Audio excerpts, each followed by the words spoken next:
At 3:17 a.m., red and blue lights exploded across Willow Bend Lane.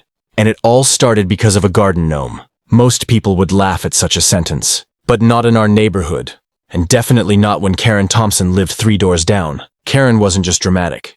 She was a self-appointed commander of the HOA, patrolling the street like it was her personal kingdom. Every trash can angle, mailbox color, and seasonal wreath mattered to her more than oxygen. It all began the morning my wife and I placed a small ceramic gnome beneath our maple tree. It wasn't flashy, just a cheerful little figurine wearing a blue hat. Neighborhood kids loved waving at it during their walks.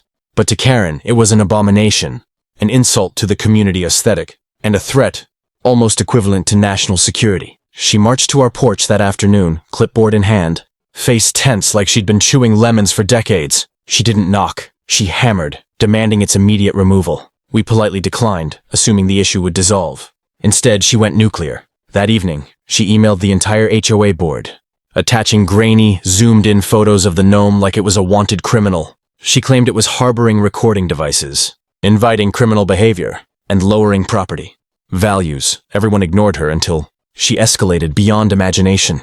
Just after midnight, while the neighborhood slept, Karen called 911, not to report a burglary, not to report a medical emergency.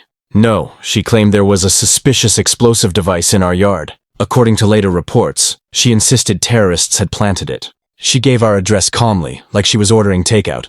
Within minutes, police cars arrived, then a tactical truck, then a SWAT unit. Officers surrounded our home, weapons drawn, yelling commands over loudspeakers. We woke to chaos, terrified and blind to what caused it. When officers approached, they quickly realized the device was a smiling garden gnome, holding a tiny watering can. The SWAT commander looked embarrassed. One officer even chuckled. No arrests were made, but a full incident report was filed. Karen watched from her driveway in a bathrobe, sipping tea, refusing eye contact. She had expected glory. She got humiliation instead. But that night revealed something bigger, something unsettling none of us knew yet. Someone on the HOA board backed Karen's insanity, and soon we would discover why. Over the next day, whispers spread faster than wildfire. Neighbors replayed doorbell footage, questioned police presence, and wondered how a harmless decoration triggered a military-style response. The HOA remained silent, refusing to answer emails or calls. That silence felt strategic, planned, rehearsed, protective. It wasn't just about a gnome anymore. It was about power, secrets, and someone desperately trying to bury both. By sunrise, the entire neighborhood felt different. Like the air itself carried suspicion. People stood at their driveways, whispering about SWAT trucks, terrified police tape might return. Karen, however, acted like nothing happened, pruning her roses while humming off-key. That false calm was the scariest part. My wife suggested filing a harassment complaint, but we needed proof, real proof, not neighborhood gossip. So I requested the HOA meeting minutes, assuming they'd clarify what led to the midnight chaos. That's when things shifted from absurd to disturbing. The HOA refused to release them, claiming the documents contained sensitive security protocols. Security protocols? For a garden gnome? Neighbors who previously ignored HOA emails suddenly cared, demanding transparency, demanding explanation, demanding sanity. The board president, Charles Whitmore, sent a single-line response. The matter has been handled internally.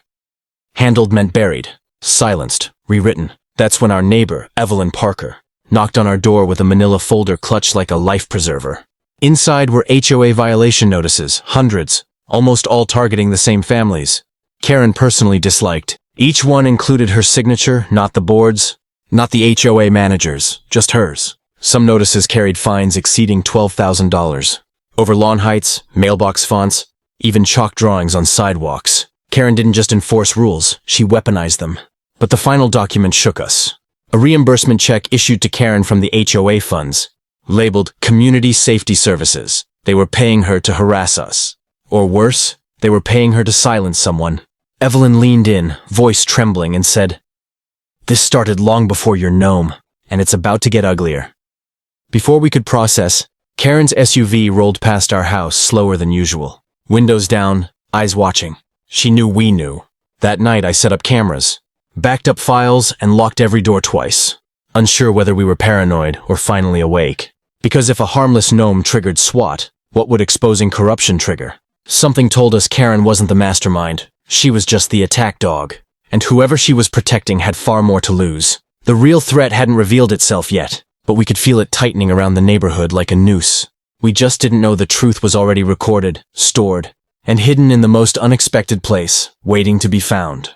And when we finally discovered it, everything we thought we knew about Karen, the HOA, and our quiet street would shatter. But the truth always comes with consequences, and ours hadn't arrived yet. The next move, for better or worse, belonged to Karen. And deep down, we knew she wouldn't go silent. Instead, she'd escalate, retaliate, make an example out of us all. The neighborhood wasn't prepared, but we were done being afraid, done staying quiet, done letting her win. War was officially beginning.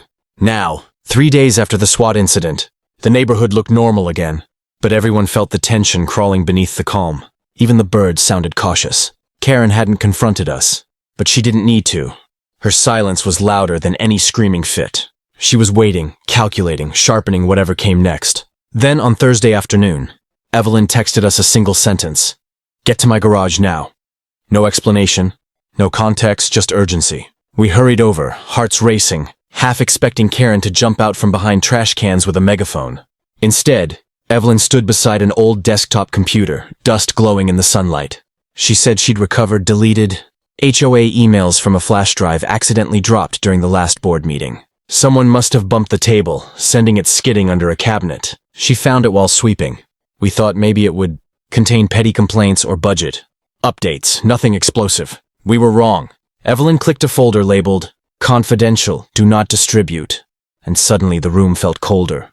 Inside were dozens of emails between Karen and Charles, discussing a plan to raise HOA dues by 40%, funneling the extra money into a private neighborhood security initiative. That initiative? Karen's personal surveillance empire. Cameras hidden in birdhouses, motion sensors buried beneath flower beds, microphones disguised as holiday decorations. She recorded private conversations, monitored yards, tracked schedules, collecting information she used to bully, fine, and intimidate whoever opposed her. And Charles signed every approval without hesitation, because he was getting paid too. The worst part wasn't the corruption, it was the timeline.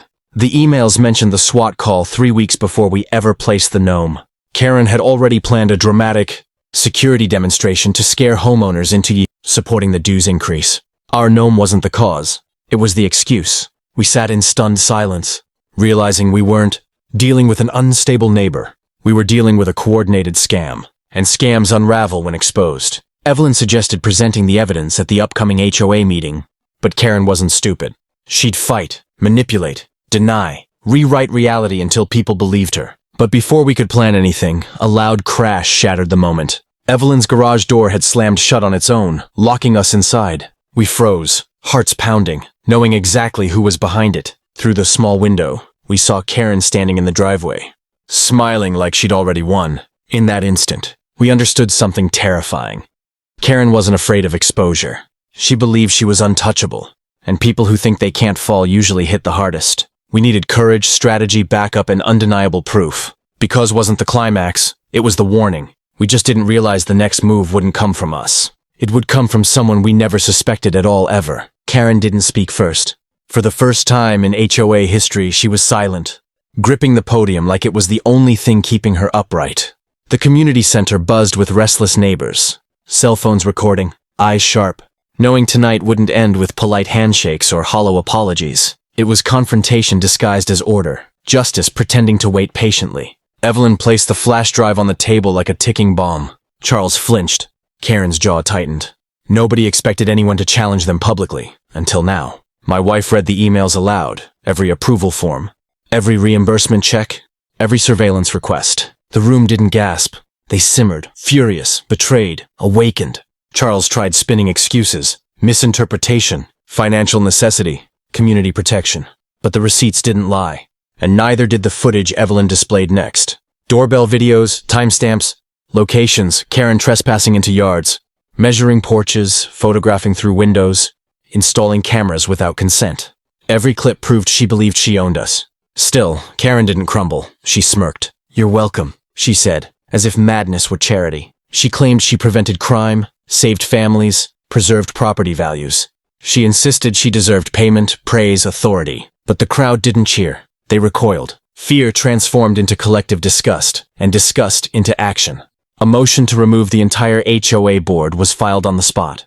Dozens seconded it instantly. No speeches, no debate, just exhausted homeowners reclaiming their street. When the vote passed, Karen finally spoke. Not with rage, but disbelief. Like reality had betrayed her personally. "You can't do this," she whispered. But we already had. Police escorted Charles out first. Misuse of HOA funds, falsified documents, embezzlement. Karen followed, still convinced she'd return, still clinging to fantasy. Reporters surrounded them outside, cameras flashing, microphones stabbing like truth-seeking knives. The story was already spreading beyond Willow Bend Lane.